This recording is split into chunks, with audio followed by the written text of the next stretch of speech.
मेरे को तो लगता है ब्रेकिंग न्यूज ये होनी चाहिए कि ट्रिपल एच को आ गई है अकल। क्या आप लोगों ने वो गाना सुना जो मैंने डाला था कल? देखो, प्रमोशन भी जरूरी है ना, मतलब अपनी वीडियो है, अपना गाना है, तो फिर उसका प्रमोशन भी जरूरी है।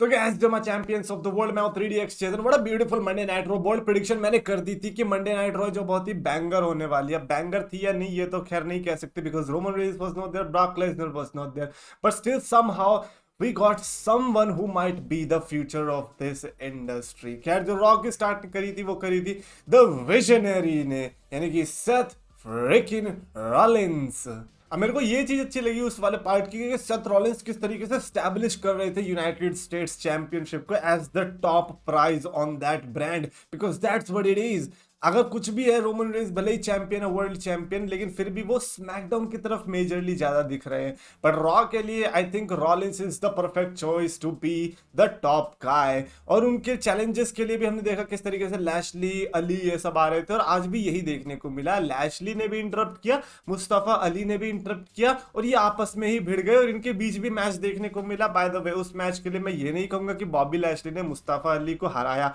I would say Bobby Lashley decimated Mustafa Ali, because that was not the match, that was like कि किसी ने गाड़ी के चारों पहिए निकाल दिए हैं और उस गाड़ी को बोल रहा है कि भाई अब चल के दिखा। वही मुस्तफा अली का हमें हाल देखने को मिला था। जिस तरीके से बॉबी लैशली गुस्से में थे फॉर द क्राउन ज्वेल, वो क्राउन ज्वेल का गुस्सा 2 हफ्ते बाद भी अभी भी जिंदा है बॉबी लैशली के अंदर। ये देखकर मेरे को अच्छा लगा, because that's what a loss should mean to you. और ये हम ट्रिपल एच के अंडर में बहुत देख रहे हैं कि किस तरीके से विक्ट्री अगर मैटर कर रही है, देन लॉस भी आपको उतना ही अफेक्ट भी कर रही है। बॉबी लैशली के केस में ऐसा हुआ, और एक और बंदा है जिसके बारे में हम बात करेंगे, because that was the MVP of tonight's Monday night raw. ठीक है, इस पूरे वन साइडेड मैच के बाद जो कि बॉबी लैशली ने यहाँ पे डोमिनेट किया था, जो कि लग रहा है कि फेटल 4-वे राइवलरी तक पहुंच सकती है, विच आई रियली वांट कि फेटल 4-वे तक ही जाए। और उस फेटल 4-वे के लिए ऐसी छोटी मोटी थोड़ी फाइट्स तो लेनी पड़ेगी। खैर, उसके बाद हमें मिया यिम वर्सेस टमीना के बीच देखने को मिला। मिया यिम के रिटर्न के बाद उनका ये रिटर्निंग मैच था, यानी कि वहां पर उनको इंप्रेस करना था। बट मेरे को ये समझ में नहीं थी when it comes to the Impress,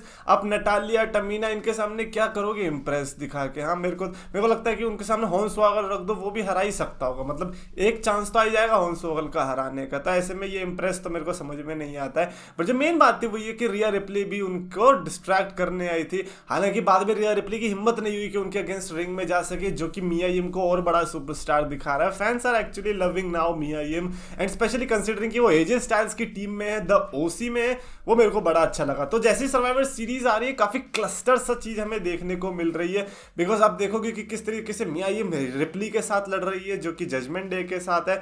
but at the same time Mia Yim जो है टीम बियांका की साइड में भी चली गई है। फिर पता क्या चल रहा है अब, क्योंकि मिया यिम उधर चली गई है, तो फिर रिया रिप्ली टीम बेली की साइड में आ चुकी है वॉर गेम्स के लिए। तो काफी कंजेस्टेड सी सिचुएशन है, but at the same time we are actually loving this. At least Bianca और बेली की जो लड़ाई चल रही थी उसमें नए सुपरस्टार्स तो देखने को मिले। निकी क्रॉस, रिया रिप्ली एंड अपनी एक और मिया यिम, ये तीन के आने से बहुत अच्छा एडिशन हो चुका है। आई थिंक एक और बंदी बच रही है अभी उसमें आने के लिए, जिसके लिए मोस्ट प्रोबेबली टीगन नॉक्स का नाम बताया जा रहा है। बट खैर, अभी के लिए तो सिर्फ स्पेकुलेशन ही है। बैकस्टेज के सेगमेंट्स में भी काफी मजा आ रहा है आजकल, जैसे कि रिडल वाला जो सेगमेंट था जिसमें वो अपना बैंड बाजा बारात लेके आ रहे हैं, समझ में ही नहीं आ रहा है। मतलब उस सेगमेंट को देख के लगा कि what, Riddle and Elias now are in a band. Chad Gable tried to make a show song with Riddle and Bayley is still not the champion. समझ में नहीं आ रहा भाई साहब आज क्या हो रहा है। बट जो भी है, जो भी हो रहा है, आई थिंक सर्वाइवर सीरीज तक मेरे को लगता है कि सब कुछ अच्छा हो जाएगा। That's what at least we can hope for. अब यहाँ से चैट गेबल वर्सेस रिडल का जो मैच निकल के आया था वो काफी अच्छा था, क्योंकि चैट गेबल जब आते तो रेसलिंग पता नहीं वो कैसी भयंकर सी दे रहा है। ऐसा ये लग ही नहीं रहा कि वो चैट गेबल है जिसको हम शॉर्टी जी के नाम से जाना करते थे। तो ये चैट गेबल का जो इंप्रूवमेंट है, मेरे को लगता है कि बहुत आगे तक, आई थिंक लॉन्जेटिविटी बढ़ गई है चैट गेबल की, बाकी कुछ नहीं तो उनकी जो क्रेडिबिलिटी है वो भी बढ़ चुकी है। रिडल को जो टॉप रॉप से सुप्लेक्स मारी थी, दैट वाज वेरी भयंकर। बट एंडिंग में जिस तरीके से मैच जीता वो थोड़ा शेमफुल था, but in the and match जीता। आप रिडल के अगेंस्ट मैच जीत रहे हो, जो कि फॉर्मर फ्यूचर डब्ल्यूडब्ल्यूई चैंपियन होने वाले, उनके अगेंस्ट अगर आप मैच जीत रहे हो तो वो बहुत बड़ी बात है। अच्छा, जेबीएल और कॉर्बिन का बैकस्टेज सेगमेंट भी अच्छा लगा। अब क्योंकि जेबीएल है तो जेबीएल ऐसे लल्लू पल्लू सेगमेंट तो देगा नहीं भाई, वो तो सीधा कसीनो में ही ले गया। वो खेलने लग गए पोकर, कसीनो तो नहीं था, आई थिंक वो बैकस्टेज रूम था, वहीं पे पोकर खेलने लग गए। तो वहां पे अकीरा टोजावा भी आ गया। टोजावा भी कह रहा है मुझे भी खेलना है पोकर, हालांकि उसको कुछ आता नहीं था। तो जेबीएल ने सोचा कि इसके सारे पैसे लूट लूंगा। पता क्या चला by the end of the segment कि भाई अकीरा टोजावा ने कॉर्बिन को दोबारा से 2021 में भेज दिया है। 2021 में या इसी साल था ना वो गरीब वाला गिमिक, कौन सा था वो जिसमें कॉर्बिन के सारे पैसे लुट गए थे, वो वाला जो गिमिक था वो वाला दोबारा से वापस आता दिखाई दिया, उसके शेड्स दिखाई दिए। बट मेरे को ये समझ में नहीं आया कि ये सब होने के बाद अकीरा टोजावा से मैच लड़के उसे हरा के क्या उखाड़ लिया। मतलब ऐसा लग रहा है कि जितने पैसे हारे थे वो सब वापस आ गए। अरे भाई कुछ तो लॉजिक लगाओ, आप टोजावा को हरा रहे हो, आपने क्या अचीव कर लिया? फॉर्मर 24/7 चैंपियन है, वही चैंपियनशिप जिसको कचरे में फेंक के चली गई निकी क्रॉस। तो वो मेरे को थोड़ा अजीब सा लगा। मतलब कॉर्बिन को या छोटा सा कोई भी खिलौना दिखा दोगे वो उसमें खुश हो जाएगा। बट खैर JBL के साथ में तो बस उसी से हम खुशी मना रहे हैं कि चलो भाई greatest wrestler on the planet भाई रेसलिंग गॉड है तो फिर और क्या बोले बताओ हैं भाई। मिज टीवी वाला सेगमेंट कमाल का था। मतलब मिज की जो राइवलरी चल रही है, अल्टीमेटली पता चल गया कि मिज ने डेक्स्टर लूमिस को पैसे दिए थे ये सब अटैक करने के लिए, ताकि उनको एम्पैथी मिल सके ऑडियंस की तरफ से और उनको शाबाशी मिल सके। बेसिकली अब वो इतने साल से WWE के अंदर है लेकिन वो शाबाशी नहीं मिली है, लेकिन वो देख रहे हैं कि कोई नया सुपरस्टार आ रहा है, उसको मिल जा रही है, मुझे नहीं मिल रही है, तो उसके चक्कर में उसने किया, लेकिन फायदा कुछ हुआ नहीं। तो जॉनी गर्गानो को ये चीज पता चल गई थी। And what a great way to bring Johnny Gargano and Dexter Lumis back together, क्योंकि NXT में साथ में हुआ करते थे आई गेस कंसिडर कर सकते हैं यार, साथ में क्या बात कर रहे हो। मतलब जॉनी गर्गानो की फैक्शन में इंडी हार्टवेल थी, इंडी हार्टवेल का पति तो डेक्स्टर लूमिस, तो फिर कह सकते हैं। बट जो भी है आई थिंक इस सेगमेंट के अंदर फुल ऑन मजा आया। जॉनी गर्गानो का ये जो कैरेक्टर है ये मतलब मैं तो कहूंगा कि बुल जाय मार दिया, बिकॉज जॉनी गर्गानो का कोई और सा कैरेक्टर होता या वो NXT वाला होता नहीं चलता। अब आप कहीं पे भी कमेंट पढ़ोगे अगर किसी का भी, वो कहेगा कि अरे आप ब्रिंग बैक NXT जॉनी गर्गानो, वो ब्रिंग बैक तो हो जाता लेकिन उसके गो बैक भी बहुत जल्दी हो जाता, बिकॉज आप ऑडियंस की नजरों में आपको कुछ दिखाना पड़ेगा कि हाँ ये आपकी पर्सनैलिटी है। जॉनी गर्गानो की वो पर्सनैलिटी दिखती है, अगर अब भी वो नहीं चलेगा तो अलग बात है। बट ये आई थिंक बेस्ट तरीका था जॉनी गर्गानो को चलाने का।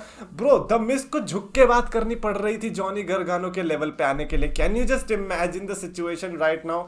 तो ऐसे में जॉनी गर्गानो का अगर बड़ा दिखाना है, मतलब जॉनी गर्गानो को अगर बड़ा दिखाना है तो ऐसी चीजें करनी पड़ेंगी। So I think I love that segment. और उससे ये भी पता चला कि मिज और ल्यूमिस के बीच मैच होगा फाइनली, जो कि नहीं हो पाया था। और अब अगर डेक्स्टर लूमिस जीतता है तो उसको पैसे भी मिलेंगे जो उसके बचे हुए, और WWE का कॉन्ट्रैक्ट भी मिलेगा। भैया बिना कॉन्ट्रैक्ट के मैच ही कैसे मिल गया पहले ये बताओ। वो तो बाद में पता चला कि डेक्स्टर लूमिस ही कैमरामैन था और पीछे से आके अटैक करने की कोशिश करी, लेकिन मिज वहां से भाग गया क्योंकि भागने में तो तेज ही है मिज। उसके अलावा Shelton Benjamin and Dominik Mysterio के बीच भी मैच देखने को मिला।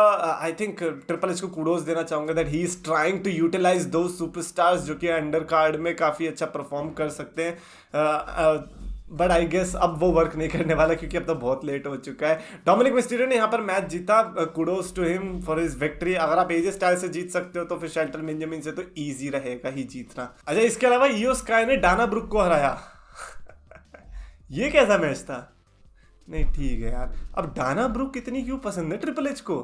मतलब 24/7 चैंपियन थी वो, बस यही डाना ब्रुक का। मतलब मेरे को ऐसा लगता है कि कभी कभी ट्रिपल एच, या हो सकता है कि ट्रिपल एच इस समय ट्राई कर रहा है कि देखो मैं सबको आगे बढ़ा रहा हूँ, अब आपकी मर्जी है कि आपको कौन कौन से पिक करने हैं। तो अभी वो सबको दिखा देगा टेलीविजन स्क्रीन पर, और जो भी हमको लगेगा कि हाँ ये अच्छा ये अच्छा ये अच्छा, तो उसको ट्रिपल एच आगे निकाल देगा। दैट्स व्हाट आई थिंक कि ट्रिपल एच का मास्टर प्लान हो सकता है। यो स्काई ने यहाँ पर मैच जीता जो कि बहुत अच्छी बात थी। उसके अलावा हमें देखने को मिला थ्योरी का back stage promo which was fire, because theory ने बता दी, थ्योरी ने जब अपना गेम प्लान समझाया वो क्लियरली उन लोगों के मुंह पे तमाचा था जो कि सिर्फ बुकिंग के पर्सपेक्टिव से देखते हैं।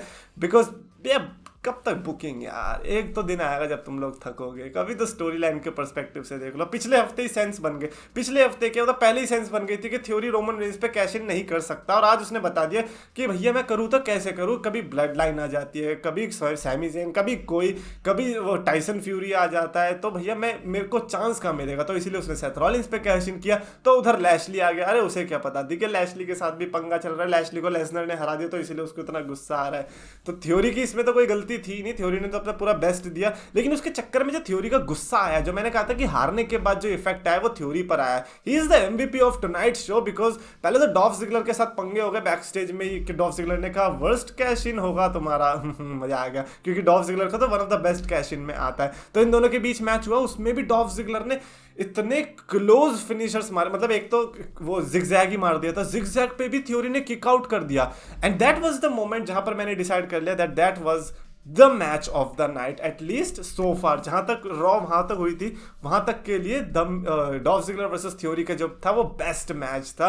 मतलब मजा आ गया था, क्लोज पिनफॉल्स देखने को मिले थे जो कि सेंस भी बना रहा था, बिकॉज थ्योरी इस समय अपना पूरा 100% दे रहे थे because of that anger that he had stored last week जो लॉस हुई थी उसकी वजह से।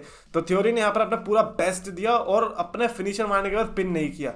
That was the evolution of the character right there. वहां पर थ्योरी ने एक और फिनिशर दिया, नीचे जाके बहुत तबीयत से तोड़ा डॉल्फ जिगलर को। मैच का तो रिजल्ट कुछ आया नहीं, लेकिन ये रिजल्ट आ गया कि theory is the future WWE champion now. ये तो खैर हम पहले से कह रहे थे, बट आई गेस अब सबको बिलीव हो ही जाएगा। तो फिर जब Seth Rollins and Finn Balor का मेन इवेंट आया, जो कि मेरे को लगता है कि पेपर व्यू मेन इवेंट वर्दी मैच था, जो कि काफी कमाल का मैच रहा। सेथ रॉलिंस ने यहाँ पर फिन बैलर को हराया, हालांकि डिस्ट्रैक्शंस भी हुई थी, ओसी ने हेल्प करी, यहाँ पर जजमेंट डे ने हेल्प करी, but at the end of the day Seth Rollins कैसे ना कैसे करके वहां पर बच के निकल गए और चैंपियनशिप रिटेन करी। बट उसके बाद जो थ्योरी ने वहां पर आके अटैक किया, मजा आ गया, बिकॉज मेरे को ये डर था कि कहीं थ्योरी वर्सेस जिगलर ही ना चल जाए। I don't want that, I want कि theory should be in the title match, theory should be there जहां पर जिसकी वजह से वो ब्रीफकेस गए, that is that US championship. तो जब तक वो यूएस चैंपियनशिप दोबारा से थ्योरी के पास नहीं आ जाती, उसको शांत नहीं बैठना चाहिए। So I really loved the ending of Monday night raw.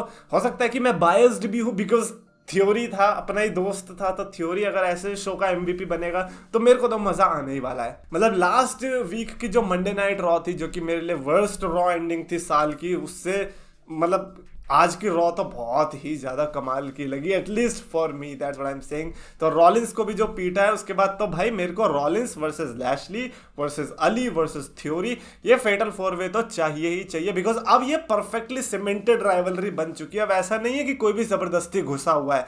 Rollins Ali का भी बहुत पहले से पंगा चल रहा था। रॉलिंस लैशली की स्टोरी आपको पता ही है, लैशली से चैंपियनशिप ली है। रॉलिंस और थ्योरी का भी चल चुका है। थ्योरी और लैशली का पता आपको किस तरीके से लैशली ने थ्योरी को हरवाने में मदद करी थी। तो ये जो पूरी एक जो कॉम्बिनेशन बना है, परफेक्ट बना। अगर यहां से भी अगर फेटल फोर वे नहीं मिलता, लानत है फिर तो, क्योंकि यहां पर फेटल फोर वे पूरा सेंस बना है। भाई कितने हग्गे हग्गे फेटल फोर वे दिए पास्ट में, अब तुमसे अगर ये नहीं दिया जाएगा ना तो भाई रिस्पेक्ट उठ जाएगी। मेरे को तो ये लगता है कि आज के Monday night raw was perfect for making the story lines for survivor series, और सर्वाइवर सीरीज तक जाते जाते अगर ऐसी स्टोरी लाइंस मिल रही हैं, देन आई गेस हमें हैप्पी होना चाहिए। So for me I think raw को अगर मेरे को रेट करना होगा, I would give it a solid 4 out of 5 stars. I would say this कि एज सच रिमार्केबल मोमेंट्स नहीं थे, बट स्टिल वो मोमेंट्स काफी थे जिसने हमको हैंडल करके रखा 3 घंटे तक। So I think for that reason 4 out of 5 star की रेटिंग मैं देना चाहूंगा। Definitely would love to know your opinions और रेटिंग्स इन द कॉमेंट्स। और अगर आपको वीडियो पसंद आए, बिल्कुल थ्योरी की तरह जैसे हमें थ्योरी पसंद आ रहा है, तो वीडियो को लाइक करो, शेयर करो, चैनल को सब्सक्राइब करो। Yes, YouTube the under rate, उसको भी सुनो यार।